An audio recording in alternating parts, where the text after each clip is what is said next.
ওমা হ্যাঁ আজকে কি রান্না করছে এটা? মাছের মাথা দিয়ে লাউ। মাছের মাথা দিয়ে লাউ? বাবা বাবা, রুই মাছের মাথা না? হ্যাঁ রুই মাছের মাথা দিয়ে লাউ। আর এটা কি? লাউ ছোলা আলু দিয়ে ভাজা করেছি। লাউয়ের ছোলা আলু দিয়ে ভাজা। হ্যাঁ আর কি করবে? এখানে মাছ দেখতে পাচ্ছি, মাছের ঝাল করবো। শাটিং মাছ না এটা মা? হ্যাঁ শাটিং মাছের ঝাল করবে? হ্যাঁ বাবা বাবা, অনেকদিন পর বন্ধুরা শাটিং মাছের ঝাল।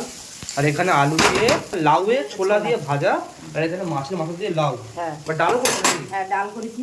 ওবার ডালও করেছো? বাহ, তার মানে তো রান্না তো মোটামুটি এখন সময় লাগবে, কারণ এই আলু ভাজাটা প্রায় হয়ে গেছে, এখানে লাউ তো বাকি আছে দেখতে পাচ্ছি, আর মাছের ঝালটা তো করবে। হ্যাঁ ভাত ভেজে রেখেছো, হ্যাঁ তো সময় লাগবে। তা তুমি হ্যাঁ। করো ততক্ষণ, ঠিক আছে? আমি হাত মুখটা ধুয়ে আসি। যা। তাই বন্ধুরা হাত মুখটা ধুয়ে আসি, মায়ের দিকে রান্না বান্না তো চলছেই। এই কত সুন্দর অনেক কিছু আছে রান্না বান্না হচ্ছে, মাছ আবার লাউ আবার লাউয়ের ছোলা। বাহ, যাই হোক, খাওয়ার সময় দেখা হচ্ছে, মা দিকে রান্না বান্না করুক। ওমা তাহলে আমি গেলাম। হ্যাঁ বন্ধুরা, বসে পড়েছি খেতে, দেখতেই পাচ্ছ। এখানে রয়েছে মাছের তরকারি, এটা হচ্ছে শাটিং মাছ, একদম এত বড় একটা। আর একটা এখানে রয়েছে ডাল রয়েছে, মাছের মাথা দিয়ে মানে লাউ রয়েছে, আর এখানে লাউয়ের ছোলা দিয়ে আলু ভাজা। যাই হোক, সব কিছু সাইডে রাখি,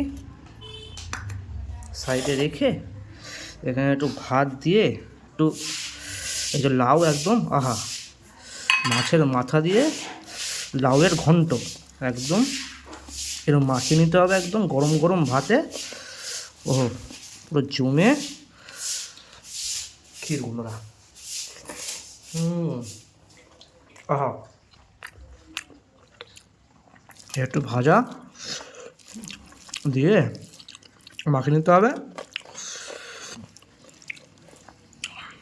নিয়ে খেতে হবে। আহা,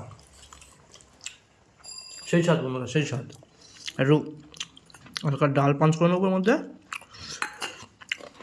ডাল দিয়ে একটু আলু ভাজা দিয়ে এখানে লাউ।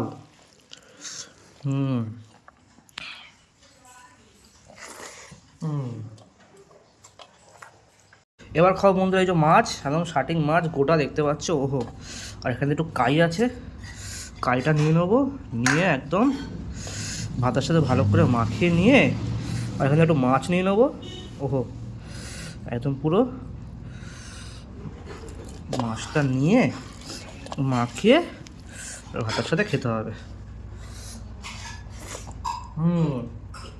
তো বন্ধুরা, আজকের লাউ দিয়ে খাওয়া জমে গেল, আর এখানে মাছ রয়েছে। যাই হোক, ভিডিওটা বড় করবো না, এখানে শেষ করছি। তো আসার জন্য টাটা, দেখা হচ্ছে আবার পরের ভিডিও নিয়ে, একটা লাঞ্চের ভিডিও নিয়ে। তো টাটা।